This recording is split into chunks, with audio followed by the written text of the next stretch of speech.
आज का हमारा वेबिनार का जो टॉपिक है वो है गीता का भगवान शिव शंकर भोलेनाथ है या श्री कृष्ण है। तो इस टॉपिक को आज हम देखेंगे वन बाय वन। सबसे पहले जो टॉपिक आज जिस पे मैं बोलने जा रहा हूँ उसमें हमें ये समझना पड़ेगा कि श्रीमद् भगवत गीता क्या है। जैसे सभी भारतवासियों को या जो अपन को सनातनी कहलाते हैं या हिंदू कहलाते हैं तो पता है हिंदुओं का जो मुख्य धर्म ग्रंथ है वो गीता है। तो गीता जो है वो सर्वशास्त्र शिरोमणि गाया गया है। सर्वशास्त्र शिरोमणि का अर्थ है जितने भी हिंदुओं के शास्त्र है या जितने भी दूसरे दूसरे धर्म वालों के ग्रंथ है उन सब का जो शिरोमणि means gem of the all gems वो श्रीमद् भगवत गीता है, सबसे टॉप मोस्ट। तो श्रीमद् भगवत गीता ये एक ही ऐसा ग्रंथ है कि जो स्वयं भगवान उवाच है। बाकी जितने भी धर्म ग्रंथ है उसको भगवान उवाच नहीं कहेंगे, लेकिन श्रीमद् भगवत गीता ये एक ही ऐसा धर्म ग्रंथ है जिसे भगवान उवाच कहेंगे। श्रीमद् भगवत गीता में बोला है नहीं ज्ञानेन सदृशम पवित्रम इह विद्यते। इस ज्ञान के सिवाय इस संसार में कोई भी वस्तु पवित्र नहीं है। तो भगवत गीता में जो ज्ञान दिया हुआ है वो स्वयं परमात्मा ने दिया हुआ है। बाकी जितने भी धर्म है उन धर्मों में जो उनके धर्म ग्रंथ है, चाहे सिख लोगों का ग्रंथ साहब है, क्रिश्चियंस की बाइबल है और क्रिश मुस्लिम लोगों की कुरान है, जितने अलग अलग धर्म ग्रंथ है उन धर्म ग्रंथों में कहीं भी भगवान वाच शब्द नहीं आया हुआ है। तो श्रीमद् भगवत गीता ये एक ही ऐसा धर्म ग्रंथ है जो सर्व धर्म शास्त्रों का सार गीता में है, जिसमें बोला है इस ज्ञान के सिवाय इस संसार में कोई भी पवित्र नहीं है। तो कौन सा ज्ञान है ये अध्यात्म ज्ञान है, सबसे पवित्र। तो ये अध्यात्म ज्ञान जो है गीता में बोला है अध्यात्म विद्या विद्या नाम। ये अध्यात्म विद्या जो है ये सर्व विद्याओं में सर्वश्रेष्ठ विद्या है। स्वयं परमात्मा ही ये विद्या सिखाता है, कोई मनुष्य मात्र ज्ञान नहीं देता है। लेकिन अगर स्वयं परमात्मा ने आके ये ज्ञान दिया है उसके बावजूद सभी धर्म वाले श्रीमद् भगवत गीता को आज की तारीख में क्यों एक्सेप्ट नहीं कर रहे? क्योंकि सबसे बड़ा जो पहेली है कि गीता का भगवान कौन। आज का जो टॉपिक है जो हिंदू है, सन्यासी है, उनके लिए ये बात हजम करने की नहीं है कि कोई पर्टिकुलर अध्यात्म का ज्ञान सुनाने वाले ये बता रहे कि गीता का भगवान साकार कृष्ण है या नहीं है या शिव शंकर भोलेनाथ है। आज गीता की हजारों टीका टिप्पणियां हो चुकी है और उन हजारों टीका टिप्पणियों में सभी ने अपनी अलग अलग मतांतर मिक्स कर दिए, मिक्सचरिटी कर दी है। जैसे कलयुग में आटा, दाल, नमक, खाने पीने की चीजें, पेट्रोल, डीजल सभी में मिलावट हो गई, वैसे गीता में भी जो इंटरप्रिटेशन कर दी उसमें भी ढेर सारी मिलावट हो गई। तो सत्य गीता का ज्ञान जो है, जो ओरिजिनल गीता थी, बोलते हैं कि परमात्मा ने गीता सुनाई मुख से, और व्यास जी जो है उन्होंने उसका संकलन किया। क्या किया? संकलन किया। और फिर द्वापर युग के बाद ये गीता लोगों के पास आई। तो व्यास जी ने इसका संकलन किया। तो जो ओरिजिनल गीता है, जो द्वापर युग में जिसकी कॉपियां बनी हुई थी, जो लिखित रूप में थी, धीरे धीरे धीरे हजारों वर्ष चले गए, कलयुग आया। कलयुग में, आज से कलयुग के पहले द्वापर युग के अंत में, शंकराचार्य जी ने गीता का अलग इंटरप्रिटेशन किया। उन्होंने बताया कि आत्मा सो परमात्मा, अहम ब्रह्मास्मि, शिवोहम। तो उन्होंने बताया कि आत्मा परमात्मा ये अलग अलग नहीं है, एक ही है। हर एक आत्मा परमात्मा का स्वरूप है।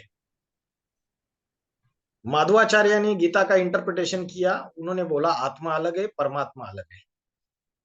रामानुजाचार्य ने गीता का इंटरप्रिटेशन अलग कर दिया।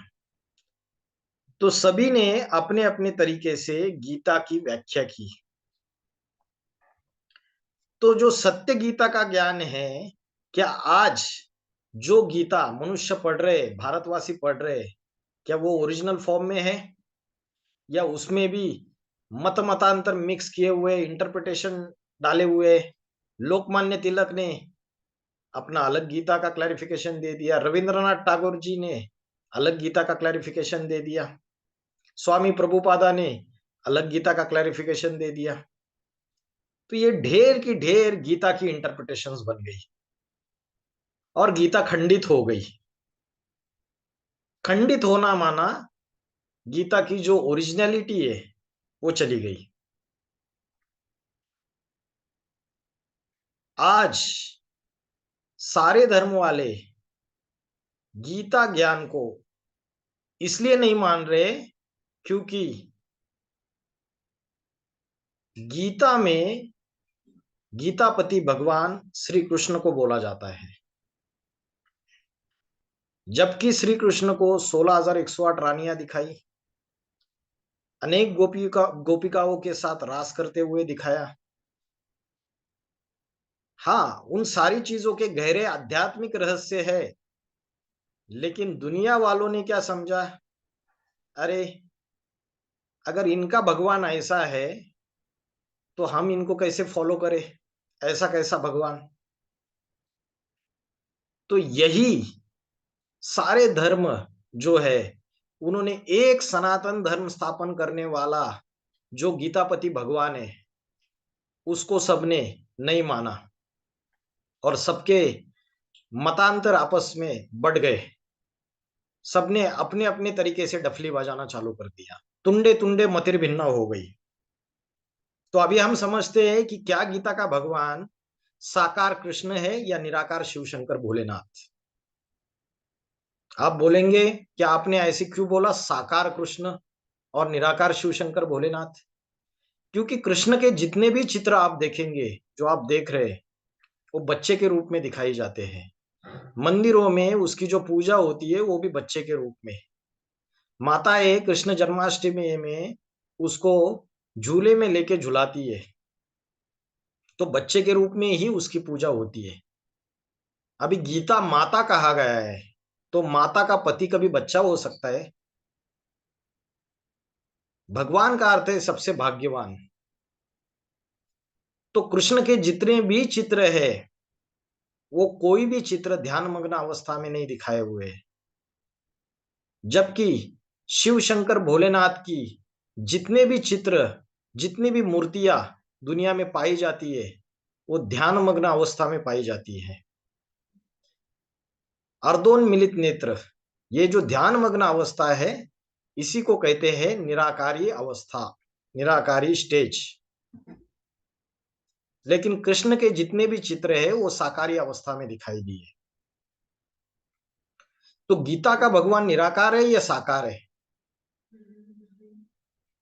दूसरी बात, जितने भी बड़े बड़े धर्म पिताए हुए, जीसस क्राइस्ट, गुरु नानक, गौतम बुद्ध, इनके चित्र अगर आप देखेंगे तो उनके चेहरे पे देखने मात्र से आपको पता चलेगा कि इनकी निराकारी अवस्था है। इनके नेत्र अर्धोन्मीलित है, ये जैसे किसी दुनिया में अलग खोए हुए, जैसे उनको इस दुनिया का, देह का भान ही नहीं है, इस देह में रहते हुए देह से अनासक्त है। तो इनकी जो भी निराकारी अवस्था दिखाई दी, उस निराकारी अवस्था में सबसे अव्वल नंबर की निराकारी अवस्था अगर किसी की दिखाई है, वो है शिव शंकर भोलेनाथ। तो साकार और निराकार, इसमें क्या फर्क है, ये बात मैंने आपको बताई। तो इनके जितने भी चित्र है, वो सारे के सारे चित्र ये निराकारी अवस्था में दिखाए जाते हैं। शंकर की जितनी भी मूर्तियां पाई जाती है संसार में, वो निराकारी स्टेज में टिकी हुई मूर्तियां पाई जाती है। ठीक है। दूसरी बात, कृष्ण को बच्चे के रूप में दिखाई जाता है और शंकर को हमेशा बड़े रूप में दिखाई जाता है। शंकर को गृहस्थ मार्ग में दिखाया है शिव शंकर भोलेनाथ को, और गृहस्थ मार्ग में होते हुए भी वो पूरी तरीके से, कैसी अवस्था है उनकी, गृहस्थ मार्ग में होते हुए भी उनकी वैराग्य अवस्था है, पूरी तरीके से वैराग्य की अवस्था। मतलब कोई ऐसा व्यक्ति जो गृहस्थी में भी है लेकिन पूरा वैरागी है। इसलिए शिव शंकर भोलेनाथ के जितने मंदिर है, वो मंदिर, उसमें आप देखेंगे कि कई सारे ऐसे भी शिव शंकर भोलेनाथ के मंदिर है जो शमशान में पाए जाते हैं, जहाँ सारी लाशें ही लाशें हैं, जैसे ये दुनिया मरी पड़ी हुई है, कोई मोह नहीं है किसी से, अनासक्त।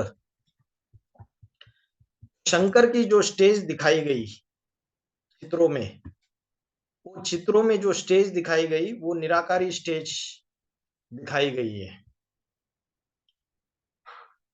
श्रीमद् भगवत गीता में बोला है कि जो भगवान वाच है कि मैं अजन्मा हूं, करता हूं,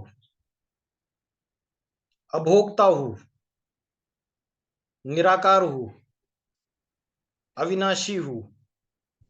अगर गीता का आप स्टडी करेंगे तो आपको ये सारी बातें सुनाई देगी, पता चलेगी गीता का अभ्यास करने पर। तो वन बाय वन हम ये सारे गुण विशेष जो है वो किसके ऊपर लागू होते हैं, शिव शंकर भोलेनाथ के ऊपर लागू होते हैं या कृष्ण के ऊपर लागू होते हैं, इसको देखेंगे।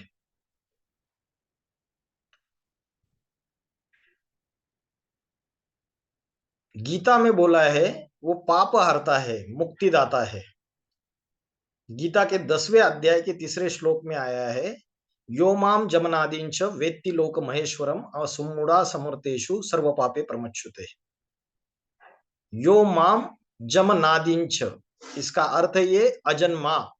इसको अगर आप संधि विच्छेद करोगे, माम माना मुझे, अजम, अजम माना जो अजन्मा हूं, अजम, यो माम अजमनादि च वेत्ति लोक महेश्वरम। क्या बोला है? महेश्वर। तो श्रीमद् भगवत गीता भगवान वाच है। महेश ये नाम किसका बोला गया है, कोई बताएगा? महेश किसको बोलते हैं, कृष्ण को बोलते हैं या शंकर को बोलते हैं? शंकर को बोलते हैं। शंकर को बोलते शंकर को बोलते हैं। हैं। तो गीता में बोला है, जो मुझे लोक महेश्वर को, जो मुझे पूरी तरीके से पहचानता है, व्यक्ति माना पहचानता है, जानता है, वो असम्मूढ़ा मना अनासक्त होके समर्थेषु सर्व पापे प्रमुच्यते, ऐसे जो मनुष्य है सर्व पापों से मुक्त हो जाते हैं। तो मुक्त हो जाते तो उसे क्या बोला है? मुक्तिदाता। तो यह जो बात आती है लोक महेश्वर शिव शंकर भोलेनाथ के ऊपर लागू होती है कि सर्व पापों से मुक्त होने के बाद, कृष्ण के ऊपर यह बात लागू नहीं होती है। शंकर का दूसरा नाम है मुक्तिनाथ। अगर आप शमशान में जाएंगे तो शंकर का कभी कभी द्वार पे, बड़े बड़े शमशानों में बड़े बड़े चित्र मूर्तियां बनाई हुई है और लिखा है मुक्तिनाथ, मूर्ति के नीचे बड़ा बोर्ड लगाया हुआ है। सारी सृष्टि को मुक्ति, जीवन मुक्ति देने वाली देवता है, संहार करता देवता, विनाशकारी देवता। सारी सृष्टि का विनाश हो जाता है।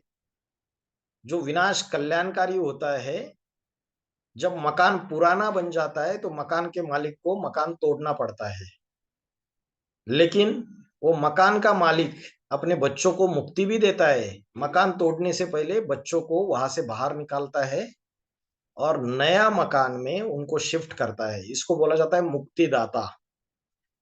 तो ये जो कार्य है मुक्तिनाथ, ये शिव शंकर भोलेनाथ का गायन है। सारी दुनिया का मुक्तिदाता, पाप हरता, जो गीता में श्लोक आया है, सर्व पापे प्रमुच्यते।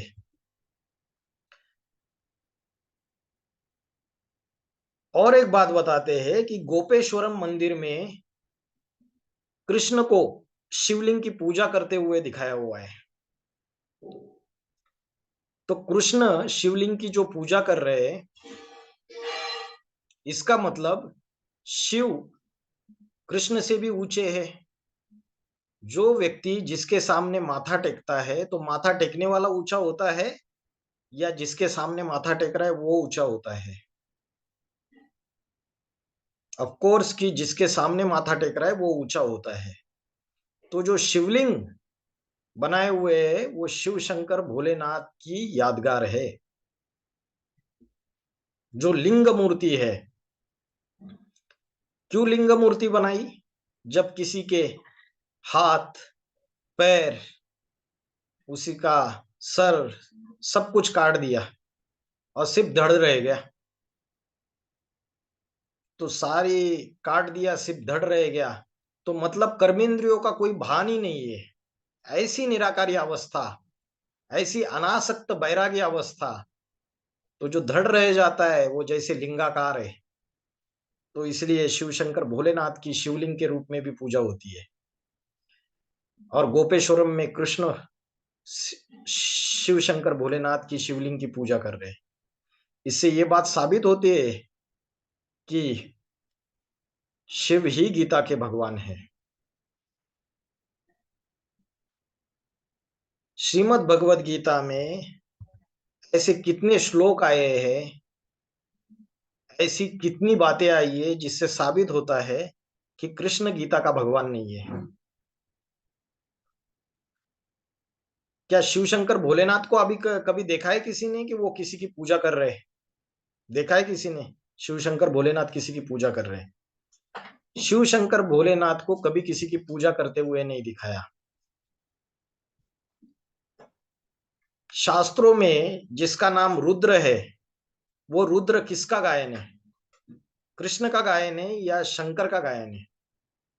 बताइए, रुद्र किसका गायन है? शंकर के गए। शंकर। रुद्राभिषेक करते हैं, ओम रुद्राय नमः बोलते हैं। सभी को पता है ये शंकर का गायन है। श्वेताश्वतरोपनिषद, इस शास्त्र में ये बोला है कि वे सर्वज्ञ रुद्र, सभी देवों के रचयिता और उनकी शक्तियों के प्रदाता, विश्व के आधार। क्या बोला है? सर्वज्ञ रुद्र, सभी देवों के रचयिता। तो देव देव महादेव कौन है? शिव शंकर भोलेनाथ। तो सबसे महादेव है, वो देवों का रचयिता होगा, वो प्रथम देव होगा, वो आदि देव होगा या कोई दूसरा होगा? आदि देव, महादेव, ये गायन कृष्ण का है या शिव शंकर भोलेनाथ का है? तो सभी देवों के रचयिता और उनके शक्तियों के प्रदाता, विश्व के आधार, विश्व के आधार बोल दिया। शंकर को विश्वनाथ कहते हैं, कृष्ण को तो विश्वनाथ नहीं कहते हैं। विश्व माना सारी दुनिया और नाथ माना मालिक। सारी दुनिया का जो मालिक होगा वही तो भगवान का पाठधारी होगा। तो वे सर्वज्ञ रुद्र, सभी देवों के रचयिता, उनकी शक्तियों के प्रदाता, विश्व के आधार, जिन्होंने आदि में हिरण्यगर्भ को जन्म दिया, कृपया हमें निर्मल बुद्धि प्रदान करें। ये श्वेता श्वेतरो उपनिषद में बोला है, जिससे साबित होता है कि ये बात, रुद्र की बात जो है, ये शिव शंकर भोलेनाथ के लिए बोली है। उसके बाद अथर्व शीर्ष जो उपनिषद है उसमें बोला है, वह जो रुद्र है वो भगवान है, वो परम प्रकाश है। क्या बोला? रुद्र है वो भगवान है, वो परम प्रकाश है, हम उसको बार बार नमन करते हैं। कौन सा प्रकाश है? कोई स्थूल प्रकाश है? ये ज्ञान के प्रकाश की बात है। तो शिव शंकर भोलेनाथ को जो रुद्र है, महारुद्र भी बोल सकते हैं उसको, और शिव शंकर भोलेनाथ के जितने भी फॉलोवर्स, उनके जितने भी परिवार में दिखाए गए, उनको क्या बोला जाता है? रुद्रगण। कृष्ण यादव वंशी थे, उनके परिवार वालों को कभी आपने सुना है कि रुद्रगण बोला है? शिव शंकर भोलेनाथ का जो परिवार था, नंदी है और भी जितने भी अलग अलग उनके परिवार के भांति थे, उनको रुद्रगण बोला जाता है। तो अथर्वशीर उपनिषद में बोला है, वह रुद्र है, वही भगवान है, वह परम प्रकाश है। तो वो प्रकाश ज्ञान का प्रकाश है। भगवान को जन्म मरण से न्यारा कहते हैं, अजन्मा। तो श्रीमद् भगवद गीता में श्लोक आया है, अजोपि सन अव्ययात्मा भूता नामी स्वरोपि सन। बोला है अजोपि सन अव्ययात्मा। अव्यय माना जिसका कभी विनाश नहीं होता। अज, अज माना अजन्मा, जो जन्म मरण में नहीं आता है, अजन्मा। अजोपि सन अव्ययात्मा भूता नामी स्वरोपि सम, सारे भूतों का ईश्वर। तो भूतनाथ किसको बोला है? कृष्ण को बोला है या शिव शंकर भोलेनाथ को बोला है? गीता में हर श्लोक में सारी बातें शिव शंकर भोलेनाथ के ऊपर जा रही है। भूता नामी स्वरोमि सम। तो भगवान को जन्म मरण के चक्र से न्यारा कहते हैं, अजन्मा कहते हैं। तो शिव शंकर भोलेनाथ का कोई जन्म दिखाया है शास्त्रों में? कभी सुना है आपने शिव शंकर भोलेनाथ के कोई माता पिता दिखाए कि उनको जन्म देने वाले माता पिता का कोई गायन हो? महाशिव पुराण है, दूसरे दूसरे ग्रंथ है, कभी सुना है किसी ने? बताइए। नहीं सुना है। लेकिन कृष्ण के माता पिता दिखाए हुए हैं, कृष्ण का जन्म भी दिखाया हुआ है जेल में। वसुदेव और देवकी के द्वारा उनका जन्म होता है। तो कृष्ण जो है वो रचना है, जो जन्म लेता है वो रचना होगा ना।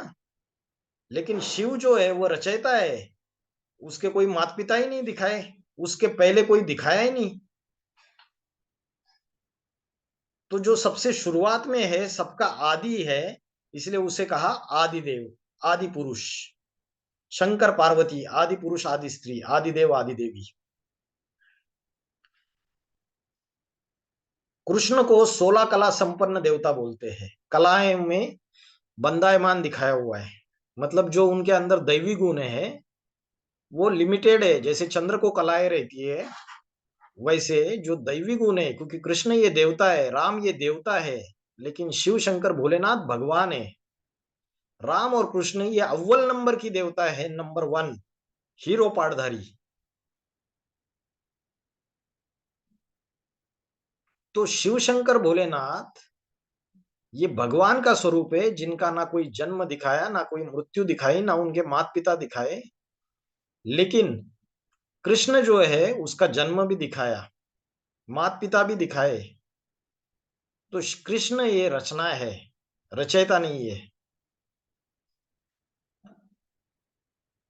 गीता में बोला है कि सभी प्राणियों की उत्पत्ति और विनाश, अंत में ये सब प्राणी उस एक में परमात्मा ही समाये जाते हैं।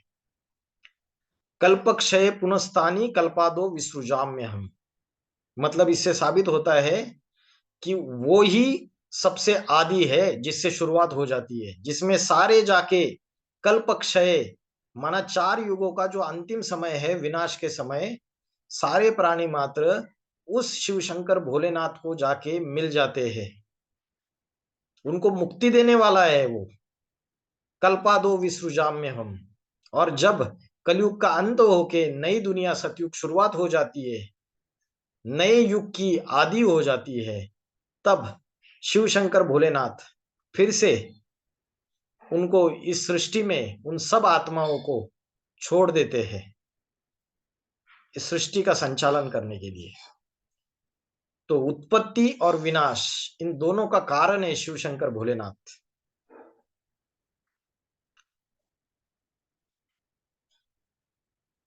शिव शंकर भोलेनाथ को अर्धनारीश्वर के रूप में दिखाया जाता है। ये अर्धनारीश्वर का रूप दूसरा कोई नहीं है, मात और पिता, इनका कंबाइन स्वरूप है। क्योंकि जगत पिता और जगत माता है वो। जब सारी सृष्टि का विनाश हो जाएगा, तो जिनसे इस सृष्टि शुरुआत हो जाएगी, वो आदि पुरुष आदि स्त्री शंकर पार्वती है, जिनको मुस्लिम लोग आदम और हव्वा बोलते हैं, क्रिश्चियन लोग एडम और ईव बोलते हैं, और जैन लोग आदिनाथ आदिनाथिनी कहते हैं। ये सारी सृष्टि के माता पिता है। तो श्रीमद् भगवद गीता में श्लोक आया है, अध्याय 9 का 17वां श्लोक, पिता हमस्य जगतो माता धाता पितामह। मैं पिता हूं, पिता हमस्य जगतो, सारे जगत का पिता हूं। माता धाता, मैं माता भी हूं, धाता माना धारण करता, और पितामह। तो इससे साबित होता है जगत के जो माता पिता है, जगतम पितरम वंदे पार्वती परमेश्वरु, शास्त्रों में बोला है। तो जगत के जो माता पिता है वो शंकर पार्वती का गायन है, ना ही राधा कृष्ण का गायन है। तो इससे भी ये बात साबित होती है कि गीता का ज्ञान देने वाला गीतापति भगवान ये शिव शंकर भोलेनाथ है, ना ही कृष्ण।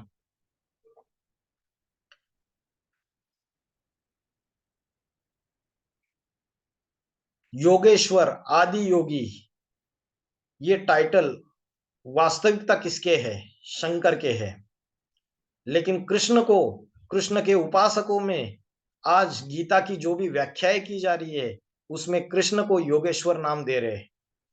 लेकिन क्या कृष्ण को योगेश्वर कहेंगे? कृष्ण का एक भी चित्र, एक भी मूर्ति योग की गहरी अवस्था में कभी किसी ने देखा है? योग की गहरी अवस्था में देखा है किसी ने कभी कोई चित्र कृष्ण का? जवाब दीजिए। नहीं देखा है। नहीं देखा है। तो शिव शंकर भोलेनाथ, उनको योग की गहरी अवस्था में हमेशा दिखाया गया है, ध्यान मग्न अवस्था में। इसलिए वो आदि योगी है, वो योगेश्वर है। तो गीता में जो राजयोग की शिक्षा दी हुई है, राज विद्या राज गुह्यम पवित्रम इद उत्तमम, ये राज विद्या है, राजा बनने की विद्या है। ये गुह्य राज है, सीक्रेट है, पवित्र है ज्ञान, उत्तम ज्ञान है। प्रत्यक्षावगमम धर्म्यम सुसुखम कर्तव्यम अव्ययम, ये साक्षात ईश्वर द्वारा जाना जाता है। ये समझने में अत्यंत सहज है। दूसरे जितने भी ज्ञान है, आज भक्ति मार्ग में क्या क्या चीजें समझाई जाती है, वो सहज नहीं है। गीता का ज्ञान सहज है, जिसमें परमात्मा को याद करने का, परमात्मा से कनेक्शन जोड़ने का जो राजयोग है, वो बहुत सहज योग है।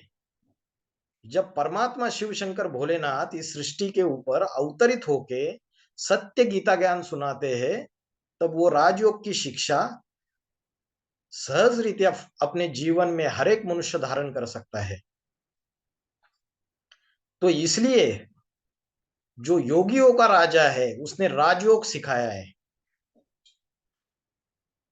उसने देवता बनाने का योग सिखाया है। मनुष्य से देवता की कर्तन लागी वार, मनुष्य से देवता बनने के लिए 1 सेकंड काफी है।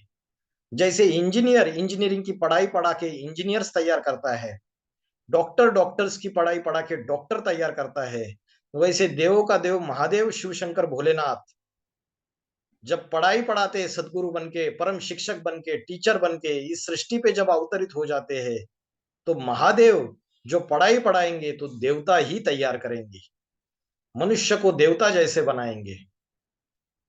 तो योगेश्वर आदि योगी ये शिव शंकर भोलेनाथ का गायन है।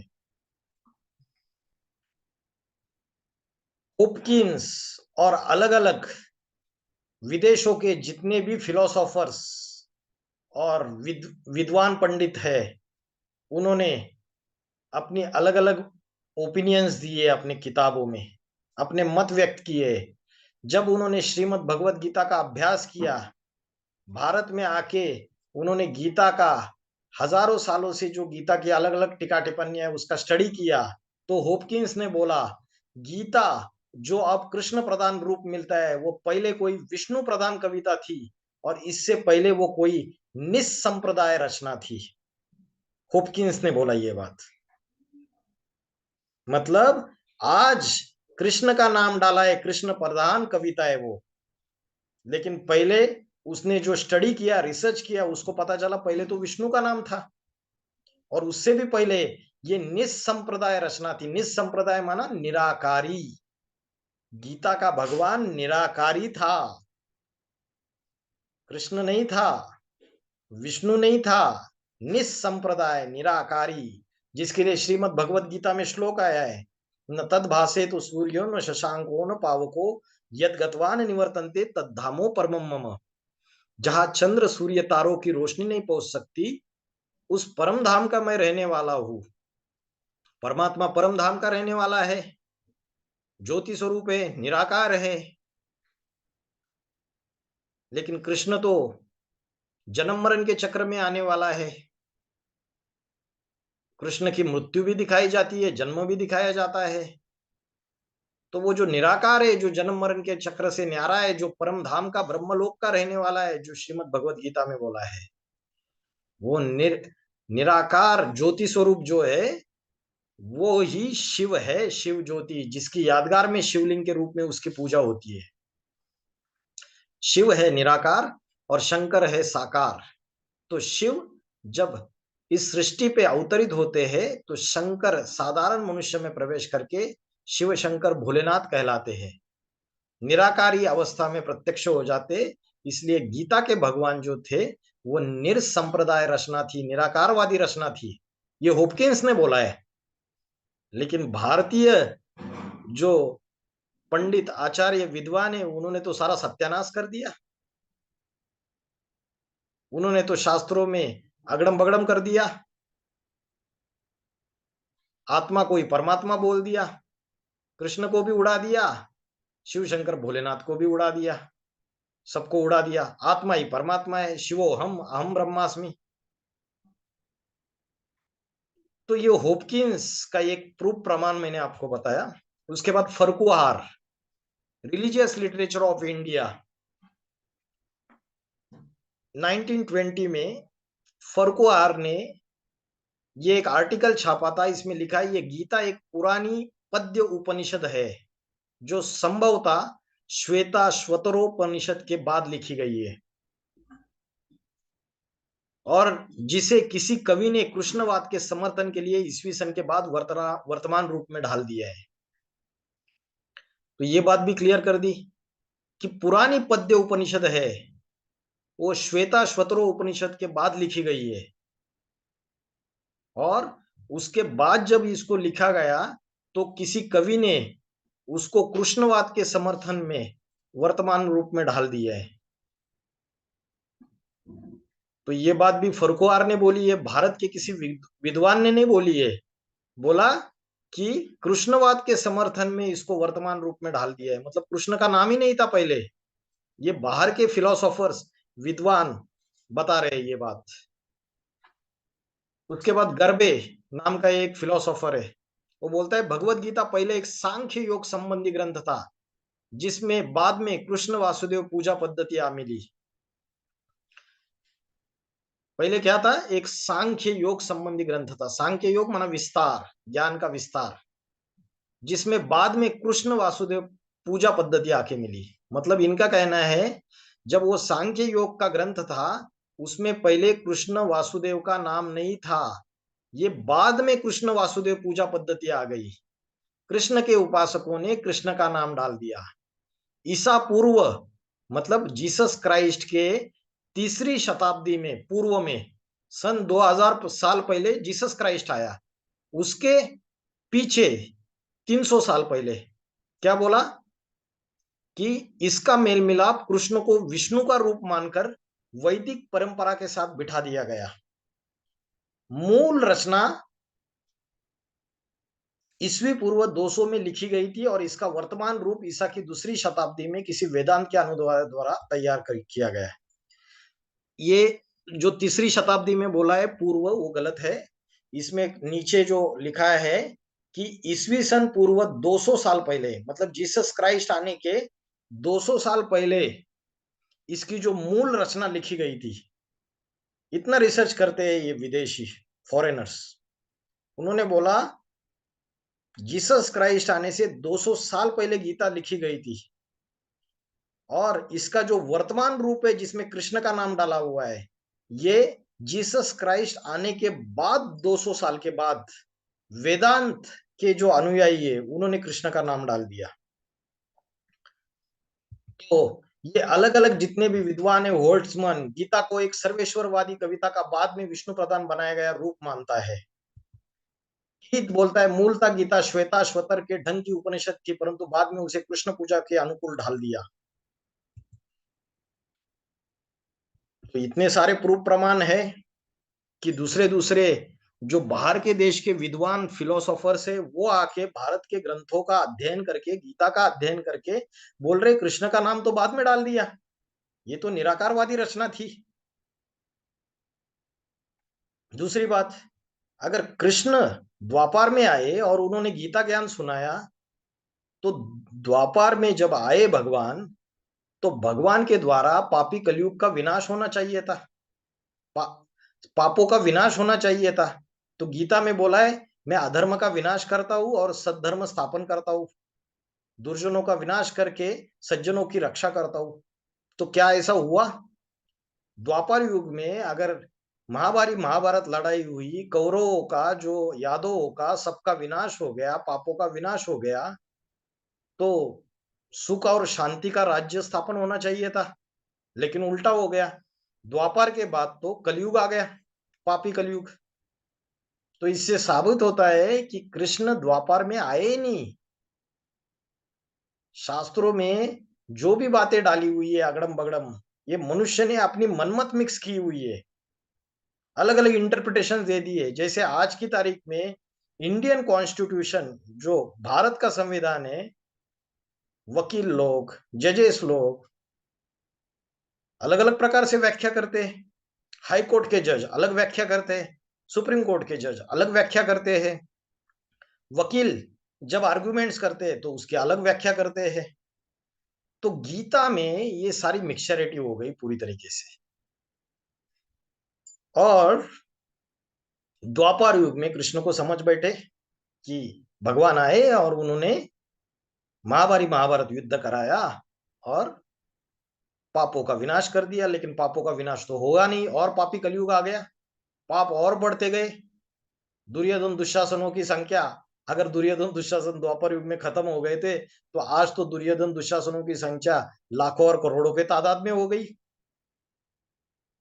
द्रौपदी अबला नारी जो पवित्रता के लिए भीख मांग रही है, उन अबला नारी की संख्या भी करोड़ों के तादाद में हो गई।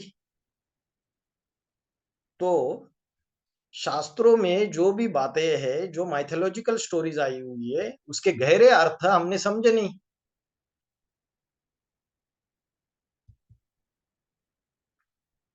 अजन्मा के बारे में मैंने आपको बता दिया। अजोपी सन अव्ययात्मा, अव्यय माना जिसका कभी विनाश नहीं होता है, और अविनाशी माना जिसका कभी विनाश नहीं होता है। अजोपी सन अव्ययात्मा, अजो, अजो माना अजन्मा, अजोपि सन अव्ययात्मा, अव्यय माना जिसका कभी विनाश नहीं होता है। तो क्या कृष्ण का कभी विनाश नहीं हुआ है? कृष्ण को अविनाशी कहेंगे? गीता में और एक श्लोक आया है, अविनाशी तू तद्विद्धि येन सर्वम मिदम ततम। तू अविनाशी है।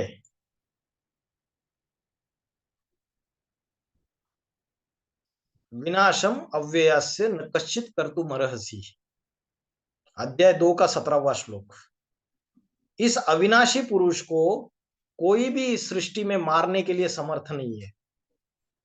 तो कौन है ऐसा अविनाशी जिसको कोई भी मारने के लिए समर्थ नहीं है, जो सबको मार डालता है और उसको कोई मारता नहीं है? बताइए। कृष्ण है या शिव शंकर भोलेनाथ है? जिसके लिए बोला अमरनाथ शंकर को, कृष्ण के लिए नहीं बोला अमरनाथ। अमरनाथ माना जो कभी मरता नहीं है। लेकिन कृष्ण को तो मरते हुए दिखाया है, शंकर की तो कभी मृत्यु ही नहीं दिखाई है। कृष्ण की मृत्यु कैसे दिखाई है पता है आपको? श्री कृष्ण की मृत्यु कैसे हुई? बहेलिये किसी ने बहेलिये ने तीर मारा। तीर मारा पाव में और श्री कृष्ण की मृत्यु हो गई, है ना? तो ये जो बहेलिये ने पैर में तीर मारा और श्री कृष्ण की मृत्यु हो गई, तो इससे साबित होता है वो अविनाशी नहीं है। तो अविनाशी ये गायन शिव शंकर भोलेनाथ का है, जिसको अकाल मूर्त बोला है सिखों ने। ये ऐसा अकाल मूर्त है जिसको कोई काल नहीं खा सकता। काल माना मृत्यु, मूर्त माना साकार, कोई पर्सनैलिटी है, मूर्तिमान है, लेकिन उसको कोई काल नहीं खा सकता, कोई मृत्यु उसको खा नहीं सकती। वो अमरनाथ है, वो अकाल मूर्त है, वो शंकर के लिए गायन है। सारी दुनिया काल के गाल में चली जाएगी, लेकिन उसको मरते हुए कोई नहीं देखता है। उसे बोला है महाकाल। काल माना मृत्यु, महाकाल। श्रीमद् भगवत गीता में श्लोक आया है, कालोस्मि लोक क्षय कृत प्रवृद्धो। क्या बोला है? कालोस्मि लोक क्षय कृत प्रवृद्धो। लोक क्षय माना इस संसार का क्षय माना विनाश करने के लिए मैं प्रवृत्त हूं। कालोस्मि, मैं महाकाल हूं, मैं काल हूं, मृत्यु हूं सारे संसार का। ये गीता का भगवान बोल रहा है गीता में। अभी कृष्ण को कभी दिखाया है कि वो सारे संसार का मृत्यु है करके? जो खुद ही प्राण त्याग दिए, तो वो संसार का मृत्यु कैसे हो सकता है? शिव शंकर भोलेनाथ के लिए संवारकारी देवता बोला, विनाशकारी देवता बोला। उसको कभी ये नहीं बोला कृष्ण को कि वो विनाशकारी देवता है। वो सारे संसार का मृत्यु है, महाकाल है। तो गीता में श्लोक किसके लिए आया कालोस्मी? और जिस श्लोक को सुन के रॉबर्ट ओपनहाइमर में एटम बॉम्ब की पहली टेस्ट कराई 1945 में, जब पहली टेस्ट की और टेस्ट में जो एक्सप्लोजन हुआ बड़ा, इतना बड़ा एक्सप्लोजन हुआ, वो एक्सप्लोजन देख के रॉबर्ट ओपेनहाइमर के मुख से निकला कालोस्मी। जिसने पहले पहले एटम बॉम्ब की न्यूक्लियर टेस्ट की, उसके मुख से निकला कालोस्मी 1945 में। मतलब वो गीता का अभ्यासक था, मतलब उसको प्रेरणा भी मिली उस शिव शंकर भोलेनाथ से। तो उसको पता चला ये तो गीता का भगवान है महाकाल।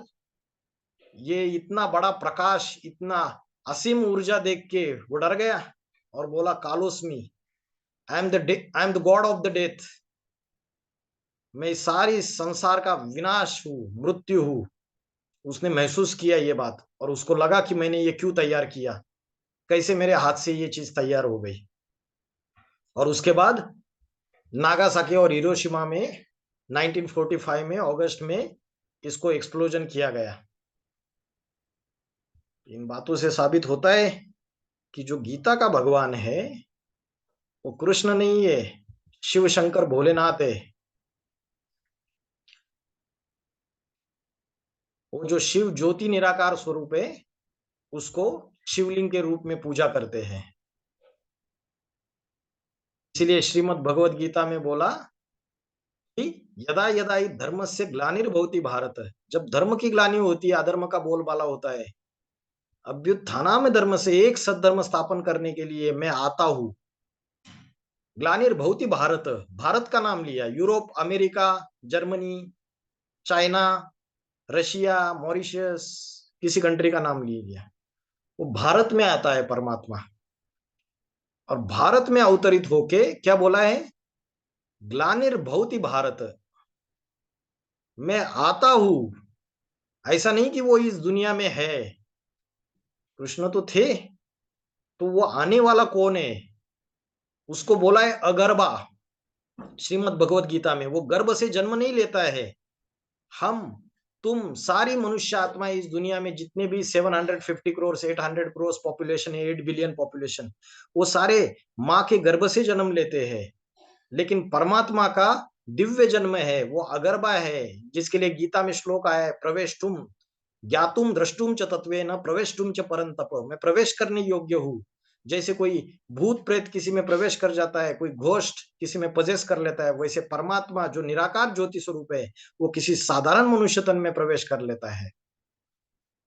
तो वो अगर्भा है, उसका दिव्य जन्म है। इसके लिए गीता में बोला है, जन्म कर्म चमे दिव्यम एवं यो वेत्ति तत्वता त्यक्त्वा देह पुनर्जन्म नैति मामेति सोऽर्जुन।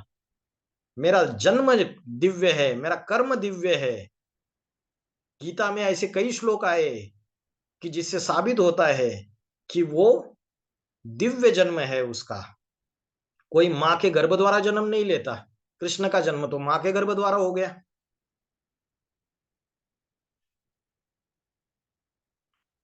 गीता में और एक श्लोक है, प्रभवम न महर्षया अहमादिरी देवाना मनुष्याच पार्थ सर्वशा। मुझे, मेरे उत्कृष्ट जन्म को ना महर्षि लोग जानते हैं, ना देवतागण जानते हैं। अहमादिरी ही देवाना, मैं सभी देवताओं का आदि हूँ। महर्षि नाच सर्वशा, मैं आदि देव हूँ। इसीलिए गीता में बोला है, तुम आदि देव पुरुषा पुराना स्तमस्य विश्वस्य परम निधानम। तू सृष्टि का आदि देव है, आदि पुरुष है। तो वो अगर्भा है, अकर्ता है। कर्म तो करता है, लेकिन करते हुए अकर्ता है। गीता में बोला है, नमाम कर्माणि लिम्पन्ति न मे कर्म फले स्पृहा इति माम यो बीजानान्ति कर्म भिर्नस्य बध्यते। मैं कर्मों में लिंपायमान नहीं होता हूं, मैं निष्काम कर्म योगी हूं।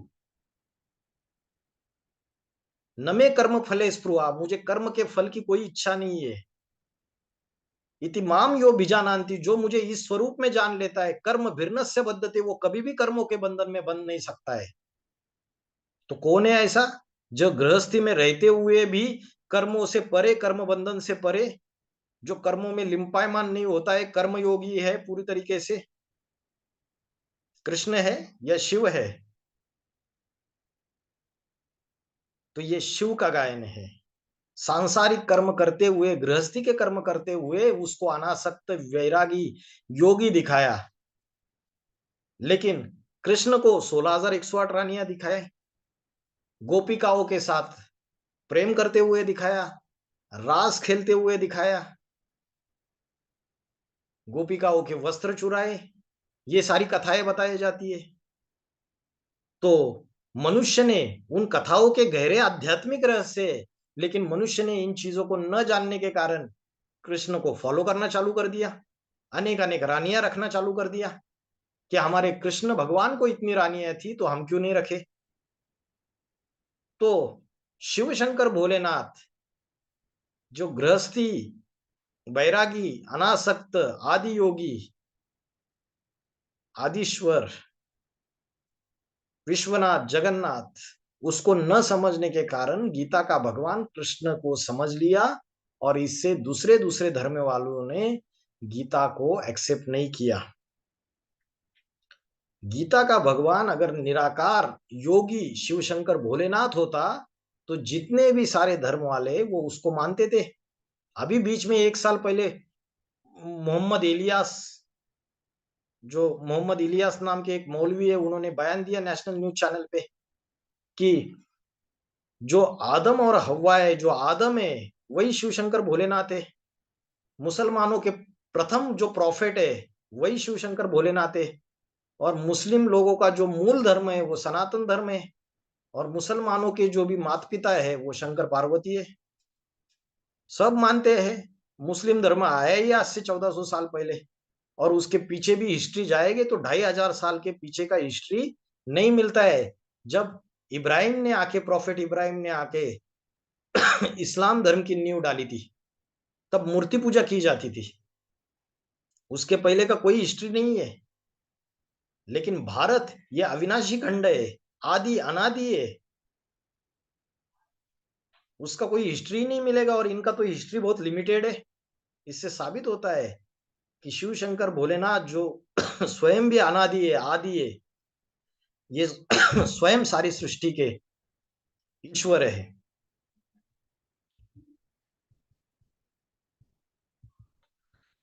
तो आपको समझ में आ रहा है सभी को?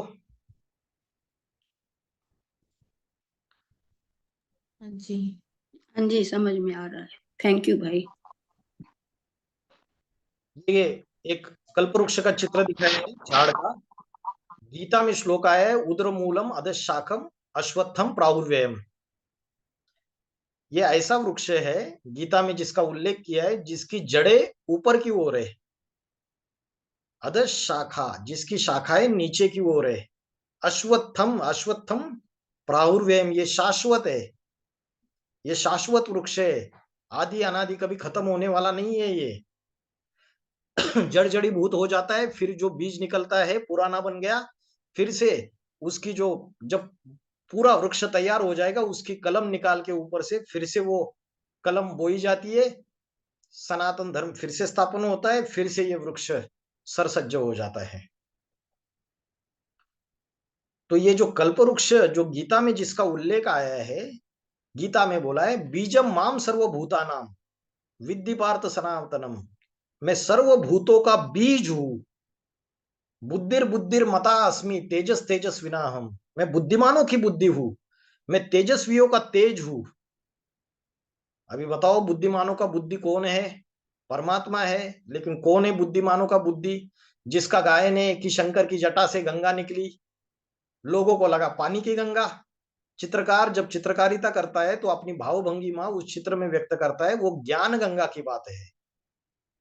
तो शंकर की बुद्धि रूपी जटा से चित्रकार ने जटाएं दिखाई, इसका अर्थ है विशाल बुद्धि है।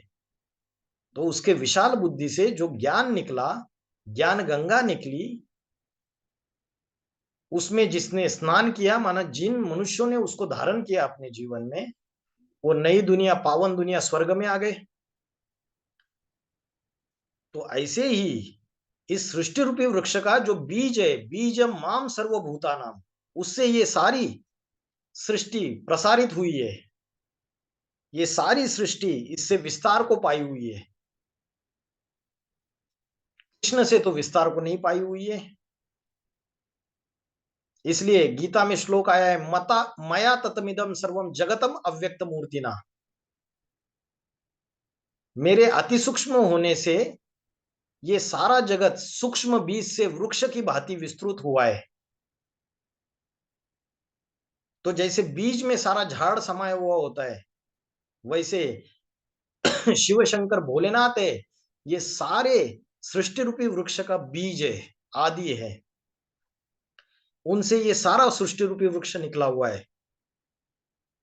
वो परमात्मा इन सब मनुष्यों में व्यापक नहीं है, लेकिन दुनिया वालों ने उल्टी बात बोल दी कि परमात्मा सर्वव्यापक है।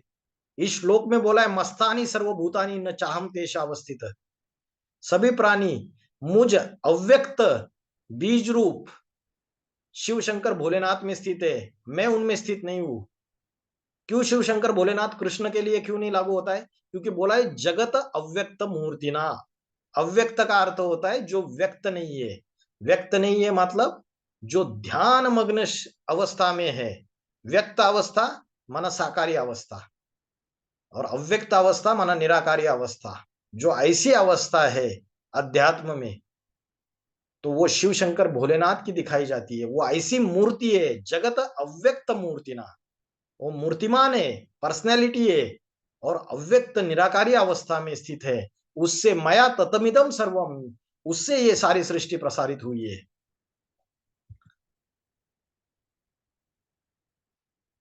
गीता में बोला है 15 अध्याय के 14 श्लोक, त्वमेव चाद्यम पुरुषम प्रपद्ये यतः प्रवृत्ति प्रसूता पुरानी। तू आदि पुरुष है, प्रपद्ये, उस आदि पुरुष के शरण में जाना चाहिए। यथा प्रवृत्ति प्रसृता पुरानी, जिससे ये सारी सृष्टि की वृक्ष की पुरानी आदि सनातन देवी देवता धर्म की प्रक्रिया प्रसारित हुई है।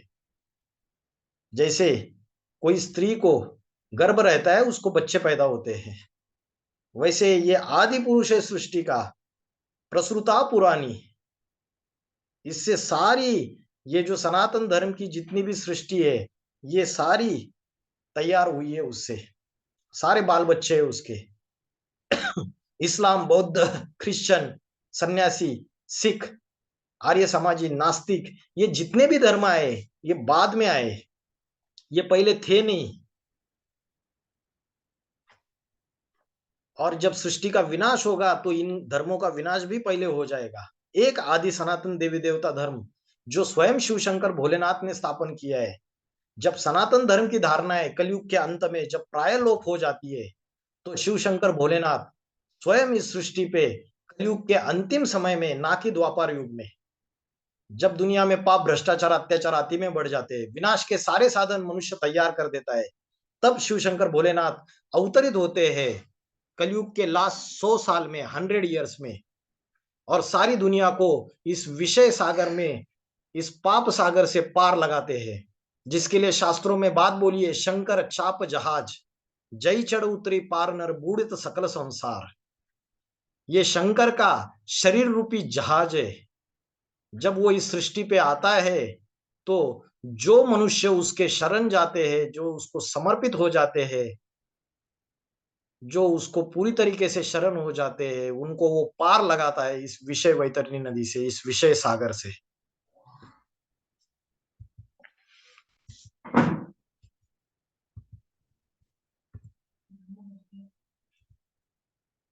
दिखाते हैं शंकर ने कामदेव को भस्म किया, कृष्ण ने कामदेव को भस्म किया कभी नहीं दिखाते हैं। शंकर ने कामदेव को भस्म किया दिखाते हैं, क्योंकि शंकर ये पुरुषोत्तम है। गीता में जो बोला है पुरुषोत्तम, सर्व पुरुषों में उत्तम पुरुष। पुरुष माना शरीर रूपी पूरी में शयन करने वाली, माना आत्मा।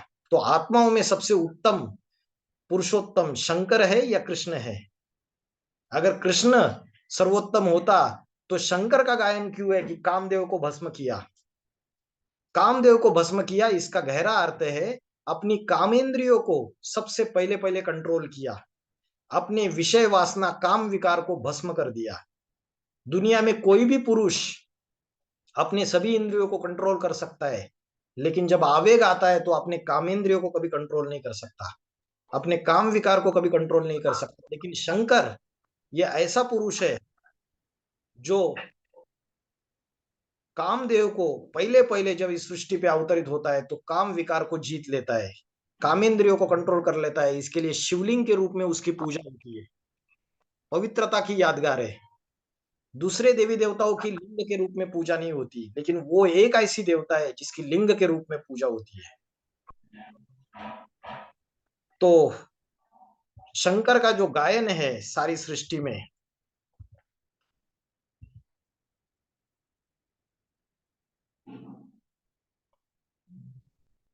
वो अमरनाथ के रूप में, योगेश्वर के रूप में गाया जाता है।